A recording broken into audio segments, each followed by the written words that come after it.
السلام عليكم. اليوم ان شاء الله غادي نشوفوا الحريره المغربيه على حقها وطريقها، كتجي بنينه بزاف لذيذه بجميع التفاصيل ديالها.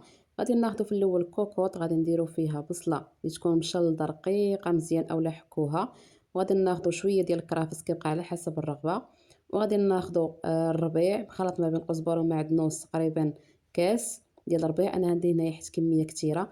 غادي ناخذ كاس عامر ديال الحمص يكون مرطب ليله كامله من قبل، وغادي ناخذوا العظام اولا تقدروا تعوضوهم بطريفات ديال اللحم حتى هما كيجيو زوينين بزاف، كيجيو بنان. انا هنايا استعملت العظام ديال اللحم.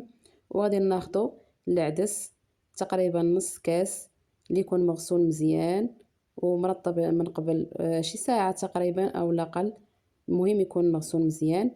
وغادي ناخذوا من بعد مطيشه، تقريبا عندي هنايا 6 ديال المطيشات كبار مطحونين.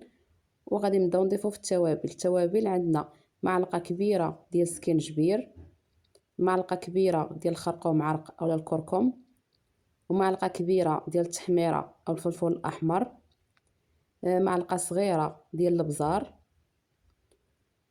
وغادي نضيف الملحه اللي كتبقى على حسب الذوق. غادي نضيفو السمن، ضفت هنايا 2 معالق صغار ديال السمن.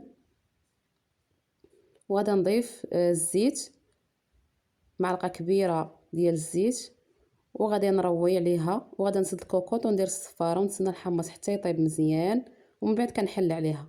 هنايا بعد ما طابت الحريره ديالنا غادي نضيفوا ليها الشعريه، وغادي نضيف معلقه ديال مركز الطماطم، غادي نضيف ضامه البنه، وغادي نبقى نحرك حتى طيب ليا الشعريه مزيان كيف ما شفتوا. وغادي نبدا نضيف الدقيق مخلط مع الماء.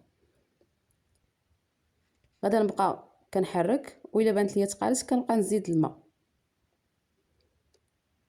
كنزيدوا الماء بطبيعه الحال يكون طايب غليان، ما نزيدوش الماء بارد.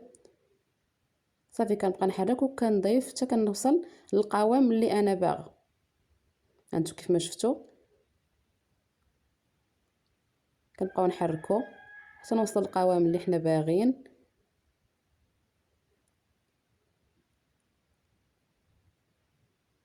كنخليو البوطه ما تكونش العافيه مجهده على النار مهيله، كنبقاو نحركو نخليوها طيب مزيان حتى تختفي لنا ديك الرغوه نهائيا.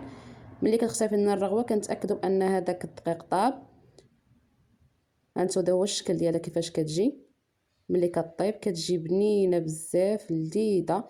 جربوها وردوا عليا، وبالصحه والراحه، وما تنساوش تدعموني باللايك والاشتراك.